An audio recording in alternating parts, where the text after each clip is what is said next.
key, and it's my pleasure to share not a family recipe, and a recipe that we actually stole from a restaurant in New York City. It's a sausage ragu with a cream base, served with orecchiette pasta, and it's good for lunch or dinner all year round. We add a little bit of olive oil, extra virgin olive oil. We let that get heated up just a bit. Always start with your onions, and then add your garlic at the end, because you don't want to burn the garlic. It ends up being tasting a little bit bitter. So we will put the onions in.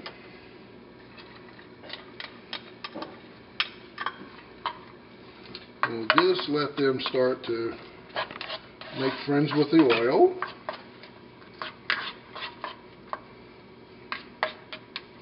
Don't want to put too much oil in, because the onions will sweat.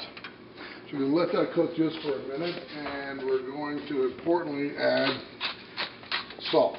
So what we want to do is just get it opaque.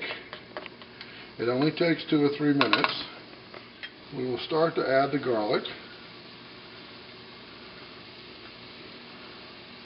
And now the flavors will all start to blend. We're going to start to add the pre-chopped sausage. And now the flavors are starting to be diced tomatoes with juice, by the way. You don't drain them. You want all the juice in the sauce. And this is a little secret, and this was one of the things that Nicole didn't tell me about until later. And this is saffron. It doesn't take much saffron. It's just a few threads I want to put in, and it gives it kind of a cute, subtle little taste. So we're going to put just a few threads in.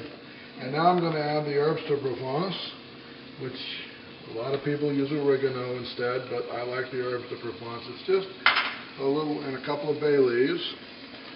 It gives it a little more, I think, a little more sophisticated taste with the extra herbs that they have in it. But you can use the oregano if you prefer.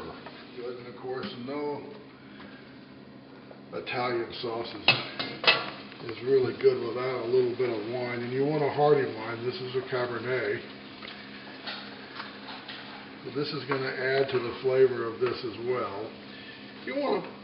It's about a cup. You want to separate your bay leaves at each side, by the way.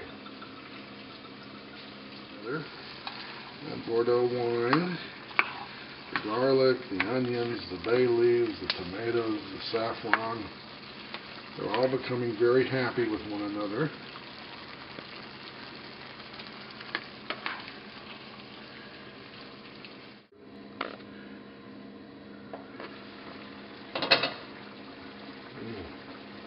I'm starting to get excited myself here. I love this dish. This is a wonderful dish. Makes everybody happy. So we can add the tomato paste, and this will start to stick it up. Some of this you just have to, and you let it cook, and it doesn't need to cook long. It can cook just for maybe 30 minutes or so, sometimes an hour. But if you cook it for just 30 minutes, turn it off and let it sit, and it'll continue cooking. And it offsets the hot sausage and offsets the tomato if you add a couple of tablespoons full of heavy cream, and it gives it a real rich texture. And so that's just about it. It's that easy. You cook your orecchiette pasta, and always remember, after you cook your orecchiette pasta, it takes about 10 minutes to cook, but make sure it's al dente.